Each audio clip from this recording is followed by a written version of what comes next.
Hi, நம்ம இன்றைக்கி வீடியோவில் மார்னிங் பிரேக்ஃபாஸ்ட் அண்டு டின்னர் பற்றி தான் பார்க்க போகிறோம்.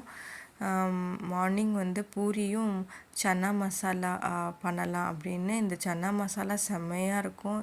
இதை எப்படி பண்ணலான்றத மேக்கிங் வீடியோ உங்களுக்கு போட்டு காட்டலான்னு பார்க்கும்போது எங்கள் அம்மாவுக்கு ஃபோன் கால் வந்துடுச்சு. தாளிப்புக்காக கடாயில் எண்ணெய் ஊற்றி வச்சுருந்தாங்க. வீடியோவுக்கும் ரெடி பண்ணி வீடியோவும் ஆன் பண்ணி வச்சுருந்தேன். இந்த சமயத்தில் தக்காளி வெங்காயம் எல்லாத்தையும் ஒன்றா கொட்டிட்டு ஃபோனை பார்க்க போயிட்டாங்க. ஃபோன் கால் பேச போயிட்டாங்க. இதை மேக் பண்ணுறதுக்காக நின்றுட்டுருக்கிற எண்ணெயும் அவங்க இக்னோர் பண்ணிவிட்டு அவங்க வேலையை பார்க்க போயிட்டாங்க. அதுக்கப்புறமா ஃபோன் கால் பேசிட்டு வந்துட்டு, ஐயோ தக்காளி வெங்காயத்தெல்லாம் கொட்டிட்டேன், வீடியோ எடுக்கிறியா அப்படின்னு கேட்குறாங்க. ஸ்டெப் பை ஸ்டெப்பாக பண்ண வேண்டிய ப்ராசஸை இவங்க இப்படி பண்ணிட்டு போகும்போது நான் என்ன செய்ய முடியும்? ஒன்றுமே செய்ய முடியாது. நம்ம இப்போ கார்டனை பற்றி பார்க்கலாம் வாங்க. நம்ம கத்திரிக்காய் செடி நல்லா துளிர் விட்டுடுச்சு பாருங்கள். பூச்சிகள் வந்துகிட்டே இருக்குது. பூச்சி வர இலைகள் எல்லாத்தையும் எடுத்து விட்டுட்டே இருக்கிறோம்.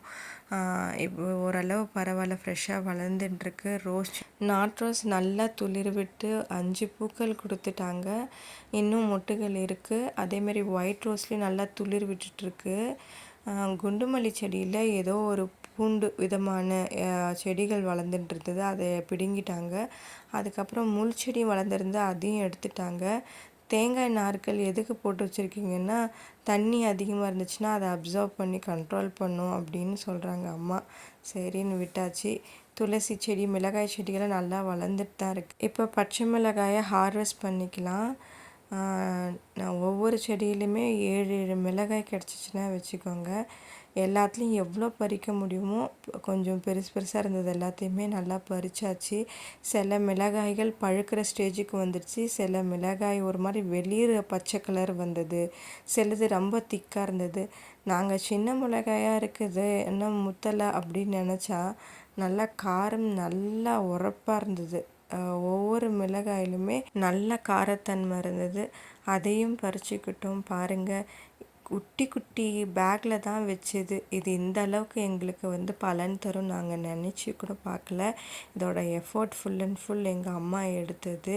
ஒவ்வொரு குட்டி பேக்லையுமே மண்ணுகளை போட்டு குட்டி குட்டியாக தான் நாற்று போட்டிருந்தாங்க. அந்த நாற்றை திரும்ப எடுத்து நட்டு வச்சு இவ்வளோ நாள் ஆச்சு.